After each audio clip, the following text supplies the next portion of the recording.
active efforts are also underway to determine who was responsible and bring them to justice. We have already formed an accountability review board to examine this attack and to explore how we can prevent anything like this from happening in the future. Well, there you have former Secretary of State Hillary Clinton all the way back in 2012, Bureau, vowing to answer all questions about the attack on Benghazi, and it's 2015. Yeah. Still a lot of answers out there. Welcome back to America's Forum. I'm John Bachman. Alongside Vera Gibbons, we're also going to bring in Ellis Hinnikin, radio and TV commentator, journalist, and author. And also joining us, a good friend of mine, a special guest, is Kris Paronto, co-author of the book 13 Hours at Benghazi, and a guy who spent a lot of time in both Benghazi and in Yemen, which we'll talk about in just a second. Kris, I want to begin with you. We've talked about this in the past, that there is a concerted effort, not just by the Clinton camp, but other members, other folks in Washington, to keep these emails quiet. Tell us what you mean by that. Well, you know, I think it has definitely been a concerted effort because we haven't seen all the emails come up over the last 2.5 years. We're still asking for it. So there's got to be something within those emails that either lies some culpability on someone in the State Department, if not Hillary Clinton or the administration.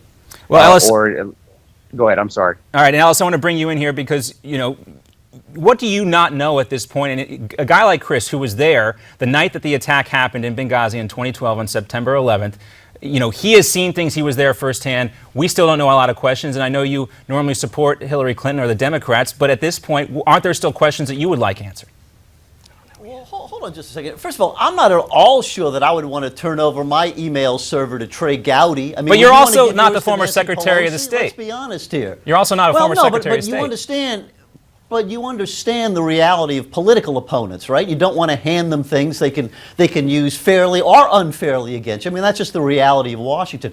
Listen, I got to tell you, Hillary Clinton has offered to appear publicly at any time in front of this committee. What they want to do is take her behind closed doors, paw through her emails, twist them around in a political hit job, which is, you understand, that's what happens in Washington. If I were her, I wouldn't cooperate with it. I think she's done exactly right. I will speak to you in front of the American people anytime you want, and we're still waiting for them to agree to that. Now, Kris, you have said before that you would like to see Hillary Clinton appear again before that committee. She's set to do so before the start of next month. What do you think that she can say that would shed some more light on this situation, if anything? Well, first of all, about let me relax a little bit. First of all, what we need to see is I want to see her in front of the committee. I don't know if she's going to go in front of it as well as Trey Gowdy or not. Since they've had to I believe they've actually had to ask for her, or just had to even threaten her to get on. Second of all, when we're talking about the hits, hey, my team was hit. People died that night. We still don't have the information. I don't really give a crap about political games, political this and that. This is why we're in this position right now. She needs to come out and say what the heck took place, what went wrong, whose fault it was, and why support never came to assist us at all. We did not get support from Benghazi, period.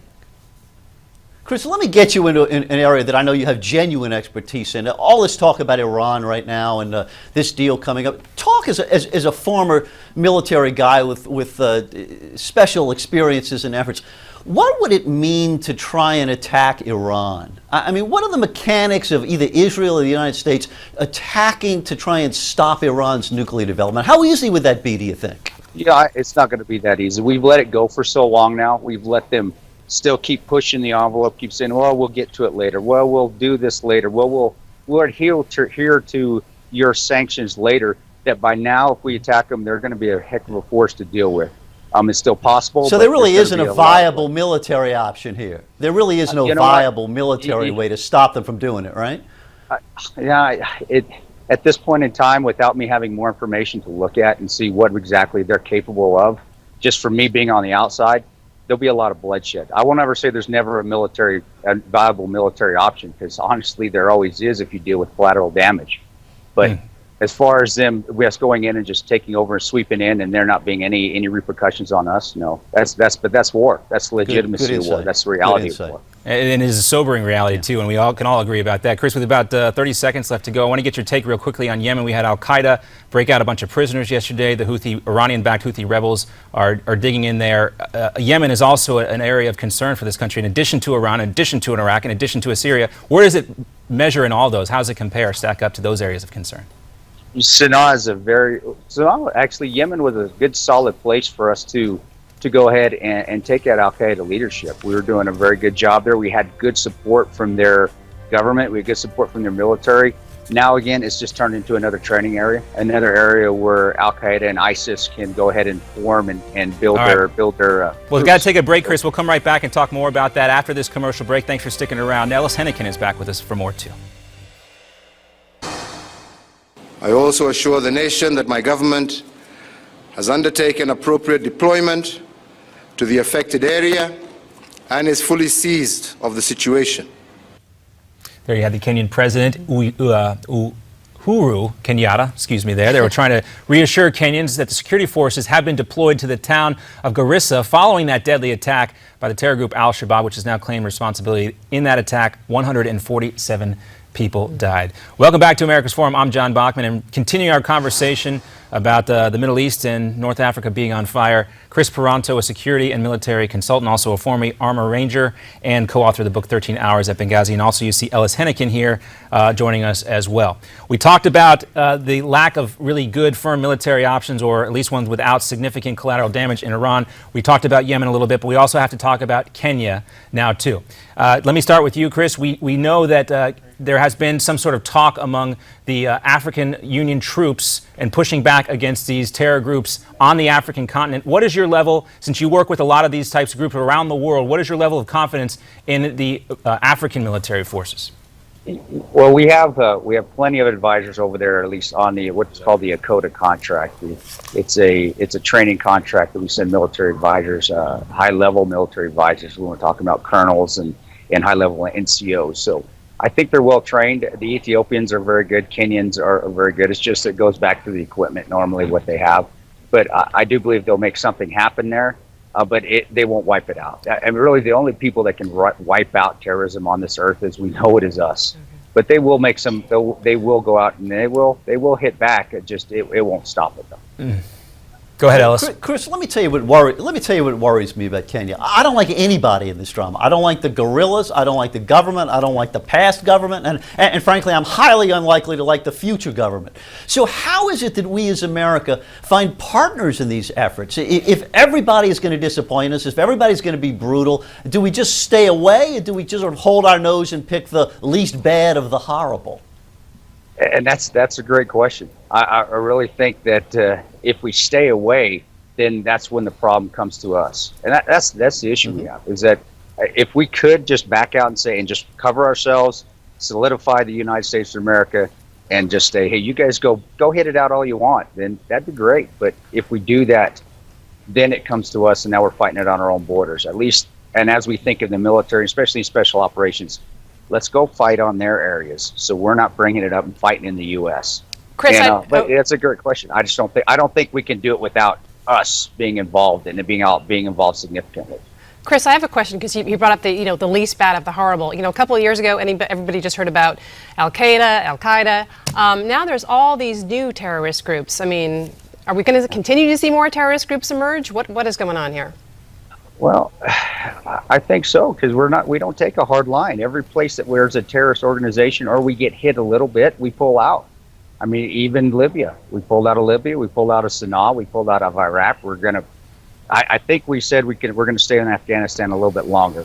But if we keep doing that, again, we show some weakness, and that allows other groups to come about, and it allows other groups to transform into an ISIS or transform into, the Boko Haram.